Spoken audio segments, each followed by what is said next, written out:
Hello everyone, welcome to FG education Nadiad. बहुत सारे students का ये क्वेश्चन होता है कि continuous 2 years 11th and 12th के प्रिपरेशन कर रहे हैं बायोलॉजी की, फिर भी एक कॉन्फिडेंस डेवलप नहीं होता है कि 300 प्लस मार्क्स वो लोग स्कोर कर पाएंगे। 300 प्लस स्कोर करने के लिए बायोलॉजी में मैं आज वीडियो लेके आई हूँ जिसमें मैं बताऊँगी कि बायोलॉजी को कैसे पढ़ा जाता है, कैसे उसे याद रखना है, कैसे कॉन्फिडेंस डेवलप करना है। नाउ सबसे पहले अगर हम बात करें नीट एग्जामिनेशन की, तो नीट के पेपर में 180 क्वेश्चंस होते हैं। फिजिक्स के 45 क्वेश्चंस, केमिस्ट्री के 45 क्वेश्चंस एंड बायोलॉजी के 90 क्वेश्चंस। तो अगर हम देखें कि बायोलॉजी को इतना इम्पोर्टेंस क्यों दिया जाता है नीट एग्जामिनेशंस में, तो सबसे पहले मैंने कहा कि नीट का जो सिलेबस है उसमें 50% सिलेबस बायोलॉजी का है, 90 क्वेश्चंस आते हैं। Now second, biology theoretical subject है, इतना ज़्यादा कैलकुलेटिव पार्ट नहीं है। जेनेटिक्स, हार्डी-विंसबर्ग प्रिंसिपल, इसमें से 2-3 क्वेश्चंस आते हैं जो थोड़ा कैलकुलेटिव पार्ट है, लेकिन फिजिक्स इतना टफ कैलकुलेशंस नहीं है।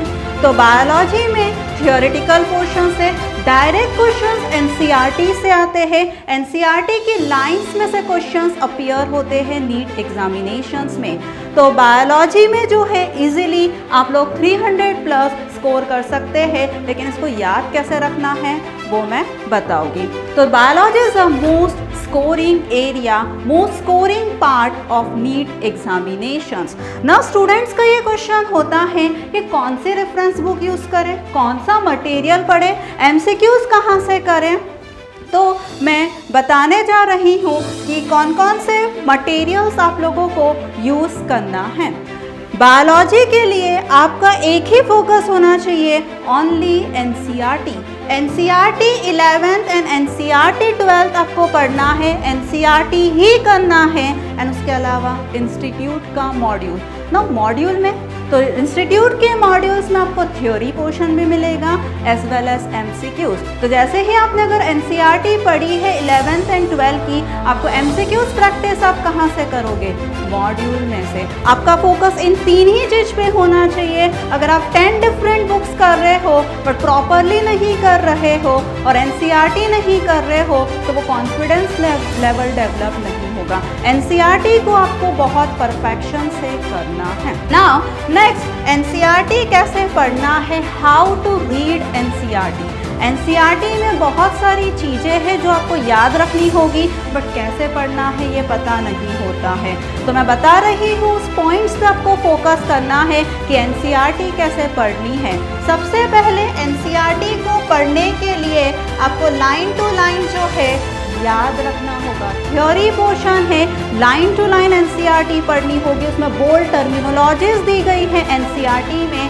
सेकेंड, आपको समरी पढ़ना है। चैप्टर की जब समरी होती है, स्टूडेंट समरी नहीं पढ़ते हैं, आप लोगों को चैप्टर एंड होने के बाद समरी पढ़नी है। समरी में से भी क्वेश्चंस आते हैं। अब अगर देखोगे बहुत सारे चैप्टर्स की समरी में ऐसे पॉइंट्स दिए हैं जो चैप्टर के अंदर इंक्लूड नहीं किए गए हैं, and they are the questions of NEET examination. Now next, NCERT में फ्लो चार्ट्स दिए हुए हैं। अगर मैं यहाँ पे मैंने रखा है, अब देखो चैप्टर नंबर 3 ह्यूमन रिप्रोडक्शन का मैंने फ्लो चार्ट रखा है, स्पर्मेटोजेनेसिस एंड oogenesis पे। इसमें से क्वेश्चंस आते हैं स्पर्मेटोजेनेसिस, oogenesis के सेल्स पे। तो ये थ्योरी पोर्शन में नहीं दिया, आपको फ्लो चार्ट याद रखना है। एंड नेक्स्ट है डायग्राम्स। अगर यहाँ पे हम देखें इवोल्यूशन का डायग्राम है, इवोल्यूशन में इस डायग्राम पे से क्वेश्चंस आते हैं। तो आपको लाइन टू लाइन पढ़ना है एनसीईआरटी, चैप्टर की समरी करनी है, फ्लो चार्ट्स करने हैं एंड डायग्राम पे फोकस करना है। नेक्स्ट क्वेश्चन ये आता है कि एमसीक्यूज प्रैक्टिस कैसे की जाए, कहाँ कहाँ से एमसीक्यूज हम लोग करें, कैसे एमसीक्यूज सॉल्व करें। तो सबसे पहले मैं बताऊँ कि जब एमसीक्यूज प्रैक्टिस करनी है तो एमसीक्यूज जो है वो एनसीईआरटी बेस्ड होनी चाहिए। आपने एनसीईआरटी का चैप्टर पढ़ लिया, लाइन्स पढ़ ली एनसीईआरटी से, बट एमसीक्यूज की प्रैक्टिस जब तक नहीं करोगे, उस लाइन्स के क्वेश्चंस आप फ्रेमवर्क सॉल्व नहीं करोगे, तब तक आपको पता नहीं चलेगा क्वेश्चंस कैसे आ रहे? तो एनसीईआरटी बेस्ड क्वेश्चंस मॉड्यूल में अवेलेबल होते हैं। मॉड्यूल्स में एनसीईआरटी लेवल के पहले क्वेश्चंस करने हैं, फिर प्रीवियस ईयर्स के क्वेश्चंस करने हैं, एंड फाइनली आपको टेस्ट सीरीज करना है। ना what is this test series? Test series में फुल सिलेबस होता है, आपको फुल सिलेबस सॉल्व करना है। जब तक आप फुल सिलेबस के पेपर्स नहीं दोगे तब तक आपका कॉन्फिडेंस डेवलप नहीं होगा। चैप्टर वाइज तो मार्क्स मिल जाते हैं, लेकिन जब फुल सिलेबस का आता है, फुल सिलेबस पेपर्स, तब 300 मार्क्स नहीं आते। तो आपको टेस्ट सीरीज प्रैक्टिस करनी है, जिससे आपका कॉन्फिडेंस लेवल डेवलप होगा। आप लोग 300 प्लस जो है वो स्कोर कर पाओगे। नेक्स्ट, पूरा 2 इयर्स का कंप्लीट हो गया, प्रिपरेशन हो गई, लास्ट 1 मंथ बाकी है नीट एग्जामिनेशन के लिए। अब हम क्या करेंगे? क्वेश्चन आता है, कैसे पढ़ेंगे पूरी एनसीईआरटी को? 22 chapters of 11th class, 16 chapters of 12th class. आप 1 पेजेस पूरा नहीं पढ़ पाओगे लास्ट 1 मंथ में। तो आप जब प्रिपरेशन कर रहे हो कंटिन्यूस, तब आपको फोकस करना है इस की पॉइंट्स पे कि जब आप चैप्टर वाइज प्रिपरेशन कर रहे हो तो जितने भी चैप्टर्स है, हर चैप्टर्स में साइंटिस्ट का नेम दिया गया है एंड ईयर्स दिए गए। तो आप चैप्टर वाइज साइंटिस्ट के नेम्स एंड ईयर की लिस्ट बनाइए। तो आप लास्ट मोमेंट पे डेली उस जो है पेजेस जो आपने बनाए हैं उसका रिवीजन कर पाओ।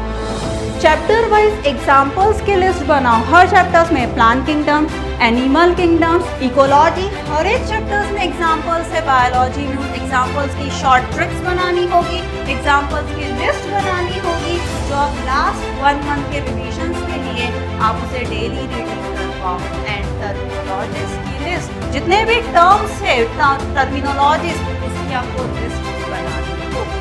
तो दिस आर द पॉइंट्स, ये सब पॉइंट्स, आप इस पॉइंट्स पे फोकस करोगे, इस पॉइंट्स पे प्रैक्टिस करोगे, तो definitely and surely you will score 300 plus in biology. Next, अगर मैं बात करूँ एजुकेशन नडियाद की, तो हमारे जो प्राइड रिजल्ट्स हैं यहाँ पे, जो students AIIMS, MS, BJ medicals, other government medical colleges में एमबीबीएस कर रहे हैं, उन लोगों का स्कोर 600, 550 प्लस स्कोरिंग है। ओके, जो एम्स राजकोट में स्टडी कर रहा है, तो इन स्टूडेंट्स ने सेम पैटर्न फॉलो किया है जो मैंने अभी आपके साथ डिस्कस किया है। Okay, thank you.